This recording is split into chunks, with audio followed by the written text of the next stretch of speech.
Small pieces. Since the cans usually have colorful labels, they need to be removed through a pyrolysis process before further processing. The treated aluminum sheets return to their original color and can then be sent to the furnace. At temperatures up to 70 degrees, these former cans quickly melt into flowing aluminum chains. The molten aluminum then flows through a special channel into cooling molds, where it rapidly solidifies under circulating cold water. In this way, a whole truckload of old cans is eventually transformed into large aluminum ingots for recycling into new cans. So how do these ingots turn into the convenient containers we hold? Due to their large size, the ingots need to be cut into smaller, more manageable pieces. These pieces are then sent to shaping machines, where they undergo repeated pressing and stretching in a high-temperature environment. With each process, the aluminum blocks become thinner and their surface area increases, eventually transforming from solid blocks into long, thin aluminum sheets. By continuously pressing and stretching the sheets, when their thickness approaches that of paper, they are rolled up into coils and transported to the next station using forklifts. At this point, the real production of cans is just beginning. The aluminum sheets are mounted onto conveyor rollers and secured at the edges.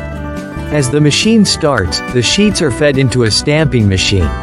With the cooperation of upper and lower molds, the high-speed machine presses the sheets into multiple cup-like components, which are the basic source of cans.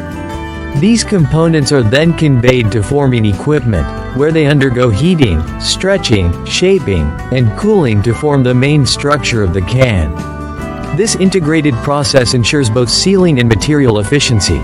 For easy beverage filling, the can body and the lid with a pull tab are manufactured separately. Once the can body is complete, they are set aside. Meanwhile, another production line is busy making the can lids. The material for the lids is also aluminum sheets, but their production process is relatively simple. First, the sheets are stamped into circular aluminum pieces. These circles are then neatly arranged and transferred to another specialized stamping device.